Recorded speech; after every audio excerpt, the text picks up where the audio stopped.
Welcome to the Modern Software Engineering channel and to One Big Question. If you like this, give us a like. And if you want more of stuff like this, be sure to subscribe to the channel. My name's Kevlin and Henney, and I'm here with Daniel Terhorst-North, and we are going to answer one big question. And the one big question we're going to explore today, and by the way, let's be clear, we're not going to give you a simple answer.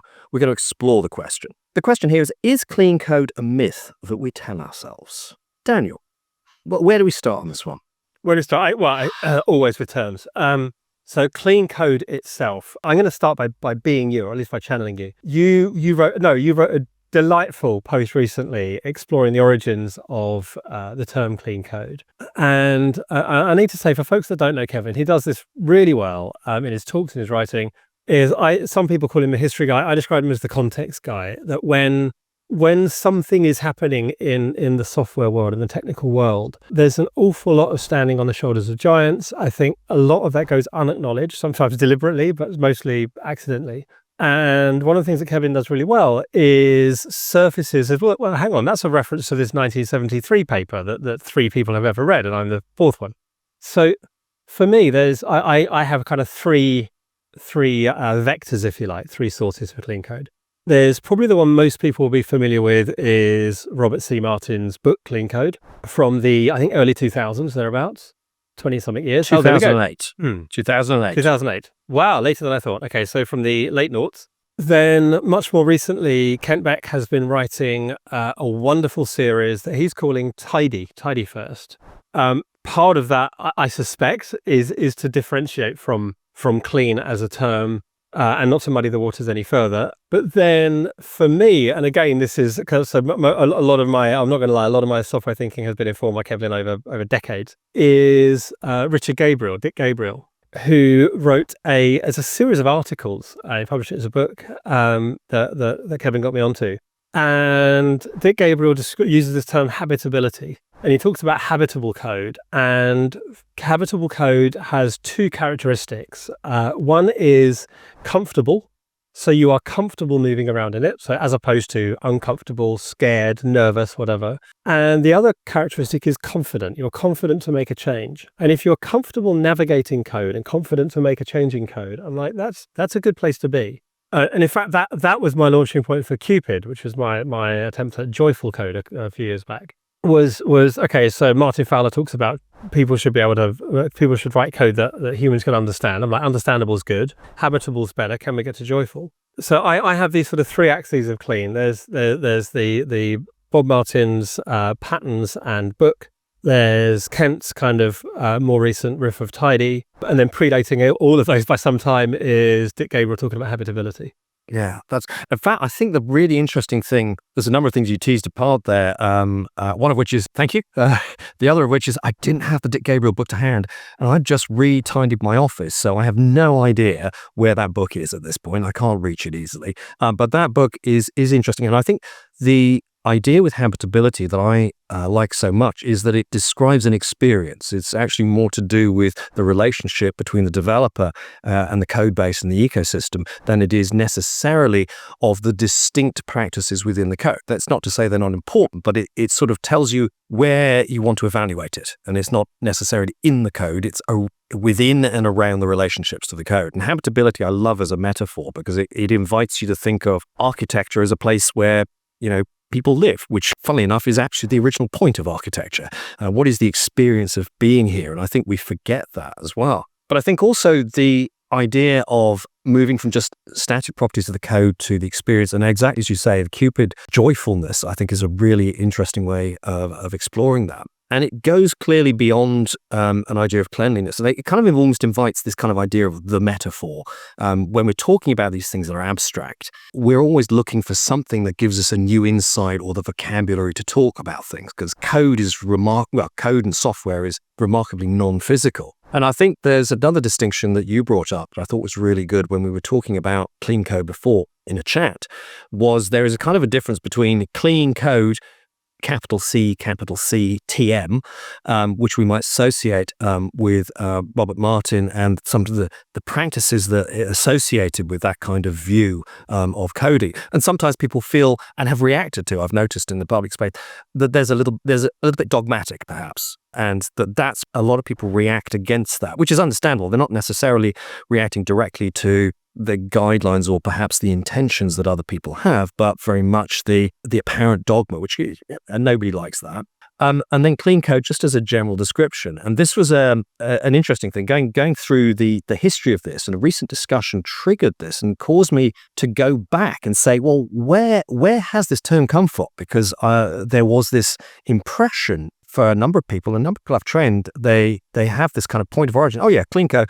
It was invented by Robert Martin, and often there is a sense that it was further back than it was, which, by the way, for anybody watching, is the opposite of what happens with music. Whenever anybody says, can you remember this track? You always get it wrong by thinking it's more recent. It turns out for some of these things, we get them wrong the other way. And I one of the things that I found is that I was pointing out, no, this term was already in the air before it got, as it were, captured and nailed down. It was suggestive. It wasn't when I say clean code, I mean all of these practices. It was slightly better. It was trying to associate, for example, with the idea that refactoring is a form of hygiene. And that's refactoring, the hygiene metaphor that Martin Fowler often uses, that idea of it's the idea of you brush your teeth and you shower on a regular basis. You don't save it up for once a year, and then go out and see your friends because you won't have any friends by that point. That's what I'm doing wrong. This is a kind of like a daily and continuous practice. It's not a. I've got to say, this is an uncomfortable way to learn this about myself, but there we go.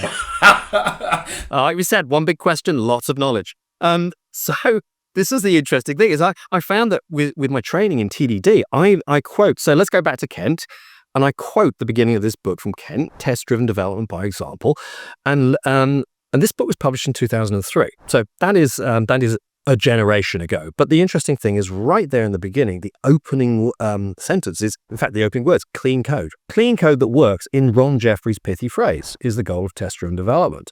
And then he describes why it's a worthwhile goal and enumerates the qualities and again, funnily enough, the experience.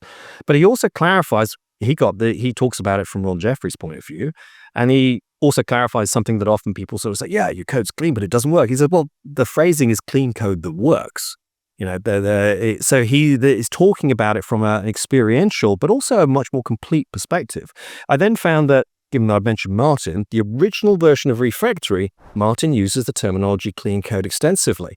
So I think, well, okay, this takes us back into the 1990s. It's just like, we're in the 1990s. And I started thinking, again, Kent's work, a lot of his work was about this kind of vocabulary has changed at various times.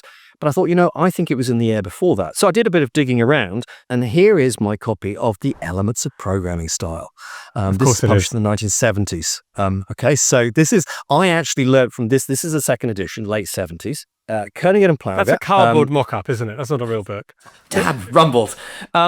People, this just as a point, this book is really slim because people did not get into the slightly cynical game back then of publishing books with thick paper so that they took up more space in the bookshelf. And there are publishers that really specialize in this.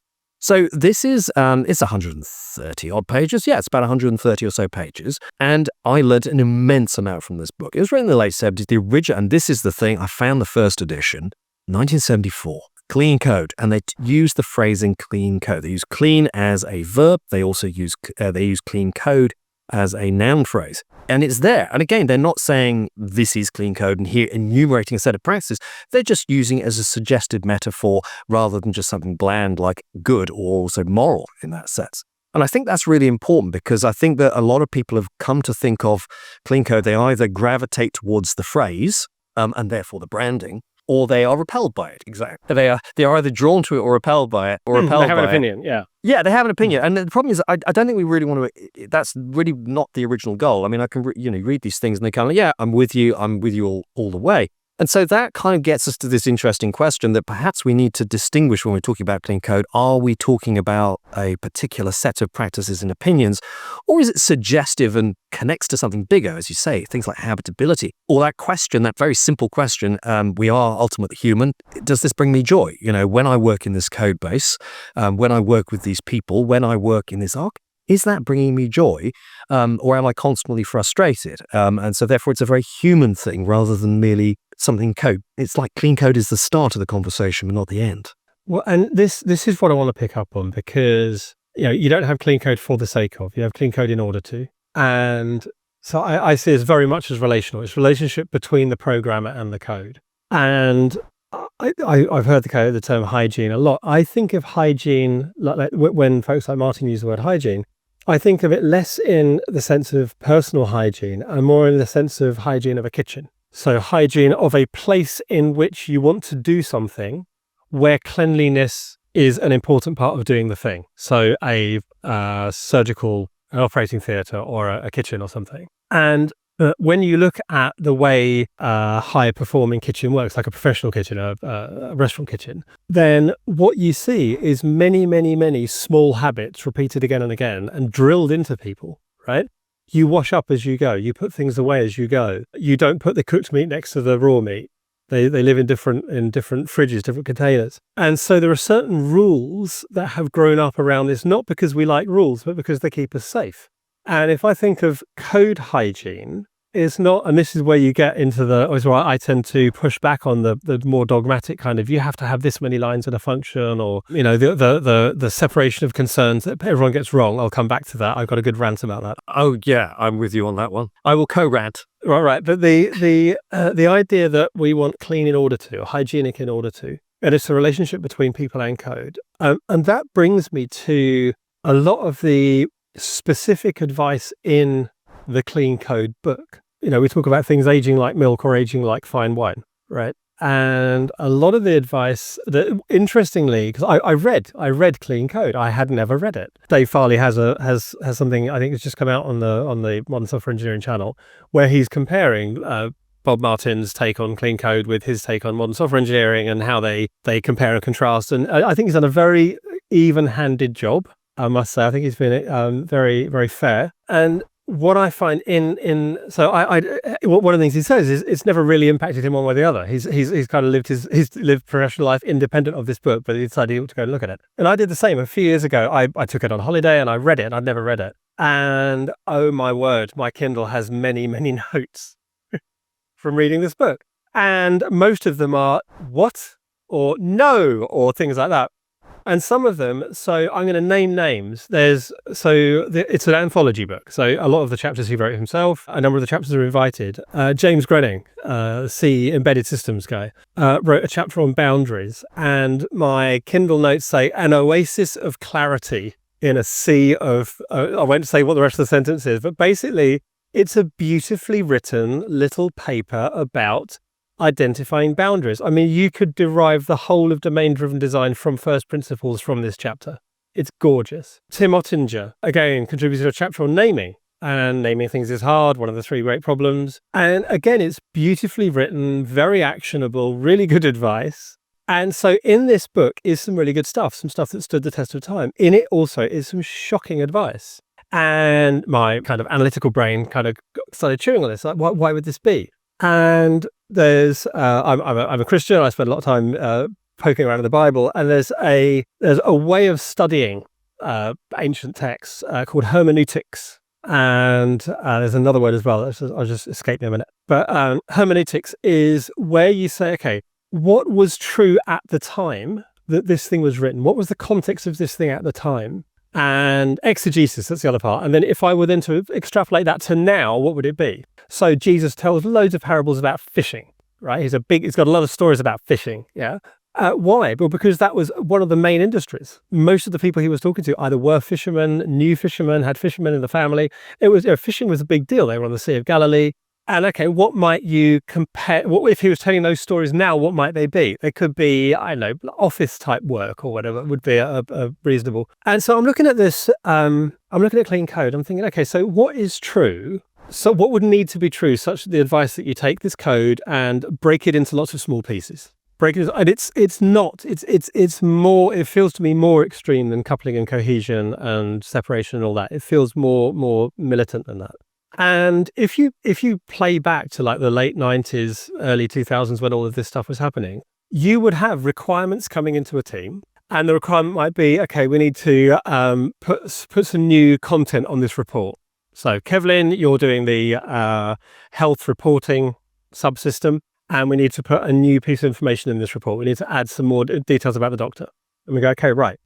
what work needs to happen, whether some UI work, we need to add some fields in the user interface, we need to make some database changes, we probably need to populate that database with some default values, we need to make some change to some of the service stuff, the rendering logic needs. So I ended up with this big pile of work, right? Now, in the 90s, that work would have been farmed out to different teams, right? And they might not even have been in the same building. So a requirement would not have been add this field to this report. It would have been make this database change, make this service change, make this UI change, make this rendering change. And what you don't want is the people who are doing that, ideally fairly close to each other in time, tromping all over each other's code changes. And so the way you do that is admin, right? You move the code into different places so they're less likely to crash into each other. Now you play that forward 5, 10, 25 years, and you now have Kevlin. Kevlin is Mr. Full Stack, right? And Kevlin gets the requirement to change to add the field to the form, and he goes in and changes the UI, changes the database, changes the schema, writes an automated database migration to move that forward, writes the test, does so now the one person or the one team is going to do all of that work. It doesn't get split out anymore. Right? It doesn't get split out and farmed out anymore. So what do we have now with all that code all scattered around the place? What we have now is an administrative problem, right? Is I've made it more work, right? If all of the stuff about the reporting form fields was in the same bunch of code in the same bunch of areas, then I can navigate that really easily and really quickly. Again, making it socio-technical, making it about humans and code. How should we structure the code that makes it easiest to make sense of, to navigate, to change comfortably and confidently? How do we make the code habitable? And it turns out breaking it into 30 different places is no longer the answer. But if we project that forward, having good names is still the answer. Having good boundaries is still the answer. So some parts of that have aged like wine. Some parts of it have aged in the same way that they're relevant in a different era. Yeah, I'm going to pick up on a couple of points that you mentioned. The point about James Groening, he wrote a lovely book on test-driven development for embedded C. And there's a couple of things I really like about that book. One is, which is a brave thing to try, let alone write a book about. Exactly. First of all, that's sometimes when I'm talking about TDD for people, mad props to the man. People say, "Oh, we can't do this in a." And he's a lovely human being as well. I mean, he's a genuinely lovely human being. But there's a point in that book. There's a couple of paragraphs I quote that capture the flow, and he also talks about a joyfulness as well. There's a paragraph where I think he calls it the physics of TDD, and there's a kind of a simple paragraph where in that paragraph you have everything you ever wanted to know about what you want from a workflow. But it starts with fun, and then we go into the technical aspects, and we talk. And he manages to. It's a really nice, so very quotable, and I use it. But I use that, but I also the book as an existence proof. If somebody says, "Oh, we can't do this in our environment," I say, "Is your environment more or less extreme than embedded C? Because if it's less, then I think you probably can. Because here's a whole book on how to do it in this hard environment." So there's that. But that point very much about finding boundaries. And you hit on something I think that's really important. It's often about boundaries, and there's also acknowledgement. You talked about the standing on shoulders. You mentioned the Tidy First book. Ken, in the intro to Tidy First, talks about kind of the story about how he got here, and he refers to, guess what? I've also got this book. Because just for folks, I was not developing software in the 1970s. I just like old books. Okay, I just dig around. So this one, Structured Design, from Jordan and Constantine. And Kent refers to this, and he talks about it and the origins and how it made him think and how he responds. And again, these books, and I do quote from this and a couple of other books, where they are talking very much, they don't use the term habitability, but they are very much talking about modularity as a kind of human experience, about understanding and readability. They're relating it to us, and that's a really important idea. So our boundaries, and going back to naming, boundaries are important in name so that it helps us group these ideas. In other words, these are there to facilitate your thinking and how you construct a mental model. When you are reading the code is one of the weirdest things we have as humans do. We're literally trying to take an idea from one head and transplant it in another. And it's not just suggestive, it's got to be precise as well. So we're trying to pursue these many almost contradictory goals. But the thing I like about that point of view is that we do have you sort of described it from a point of view of the time, but I'm going to remember back to the 90s and 2000s and go, yeah, people weren't even doing that. Or was that even the right response then? And so the problem that we recognize now is like, legacy code, one of the characteristics is big, long, messy methods and all the rest of it. And that's a bit like saying, oh, this is really big. The problem is the bigness. Yes, we solve it by breaking everything into small pieces. Not necessarily.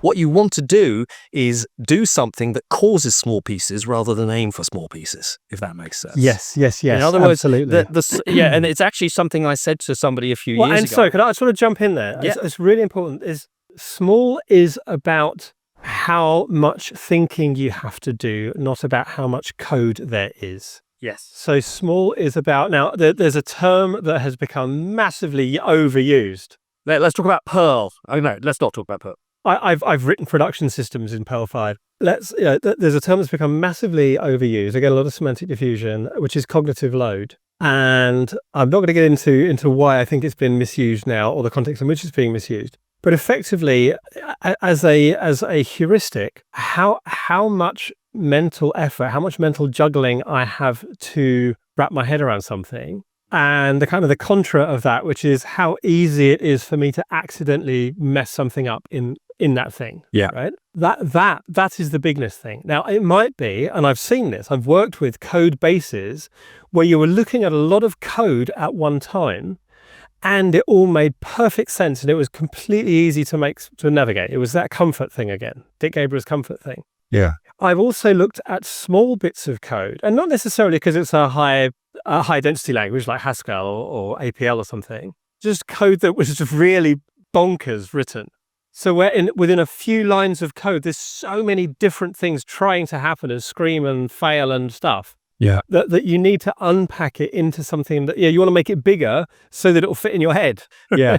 Make it more verbose. Yeah. So there's an interesting thing here. So it's one of the things that a few years ago I wrote up, and I gave workshops at a particular environment. I came up with this idea in the early 2000s based on a particular consultancy visit with a client, but it's a programmer's dozen. I had 13 pieces of advice, and somebody... I remember your programmer's dozens. I recall there were several programmer's dozens. It evolved. Oh no, it was actually pretty much, it stayed very, very stable. Right. And it would, but what was interesting is one of the comments I had from somebody said, "Oh, you never recommend that our functions should be small." And I said, "No, by doing this, you get small functions." Yes. It's the idea. Do not have the tail wag the dog. Yes. Exactly. And that, I think, is part of the issue. And you talk about the information density, which I think is really important. And you also talk about the idea that something could be all in one place. And it all makes sense. And that led me to a kind of a realization a few years ago when talking to somebody, and they were talking about breaking stuff up and stuff. And I said, well, the thing is here, you're treating it as like a linear relationship. More is bad, less is good. And I said, actually, it's a bit more Goldilocks. There's a kind of one of the problems we have if I... some code I saw the other week, there was a function that was over 1,000 lines long, and I can't remember the levels of indentation, but I'm not going to put a magic number to it, but let's just say, I'm going to say that's too big. Okay, this poor brain can't handle everything all in one place. Does it hurt to read the function? If it hurts to read the function, it's probably too big. Am I waiting too long? Do I genuinely have to keep my finger down to get to the end? Sitting there, are we there? No, we're not there. Am I seeing the left margin do this?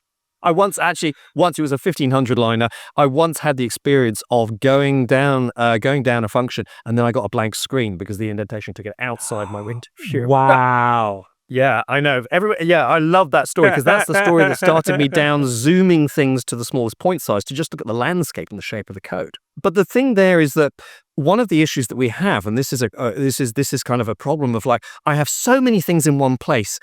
Mentally, I have to tease them apart in order to understand it. I am mentally decomposing and deconstructing all of this. But we also have potentially the opposite problem as we start to actually realize that, rather than just do it in our head, do it in the code.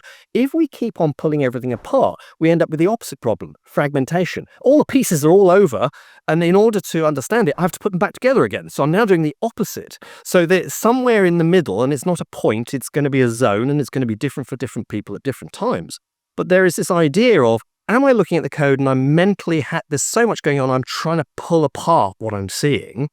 And then at the other end of the scale, are there so many pieces lying on the floor that I'm mentally having to try and recompose in my head rather than having it presented. So for me, exactly that the fitting in the brain, that comprehensibility, you can have something that, rather than mandating a magic number for the number of lines, is what's going on here? Am I, am I having to pull stuff apart or recompose? Am I constantly hunting around my code for fragmented methods? And that's bookkeeping. Yeah. That I think is an issue. The clean code, a lot of the guidelines in clean code lead to arbitrarily, they put limits and they lead to fragmentation. And I don't want fragmented thinking, but I also don't want to have the problem of overwhelm. So you end up with, you're looking for that balance, and therefore is that Goldilocks zone. And that, for me, is a much, again, it goes back to that point you made about the experience. It's a relational thing. And that's what we're after. That's the habitability. That's where I find the comfort. My house has rooms. It does not have small boxes that I've broken everything into. It has rooms. But if I put all of the junk into one big room, that's too much. But if I break everything into tiny, tiny rooms that I can barely get into, maybe that's a little bit too small. But there is a kind of a hierarchy and a balance of understanding. I think that's kind of an important one. So can I offer you a lovely phrase I came across a little while ago? There's an ultralight web framework called HTMX. And HTMX is trying to be effectively the antidote to your Reacts and your Angulars. I'm not going to mention many technologies, but it's if our viewers haven't seen it, go and check it out. Not least because the main author has a very, very good meme game on social media, but also there's some really great essays in there and case studies. But what he talks about is his kind of counter to separation of concerns, where you get all these little React bits or Rails bits or whatever, all scattered all over the place. He calls it locality of behavior, LOB. And I hadn't heard this phrase, and I really like it. Locality of behavior is bringing together all the things that are that field on your report. You know, you don't keep the database stuff with the database stuff. You keep this field of the report stuff together. And for me, this is kind of an inversion of separate the single responsibility in the solid sense, in the Bob Martin sense, is breaking out layers or breaking out different things. So the database stuff goes over here, and the service stuff goes over here, and the UI stuff goes over there.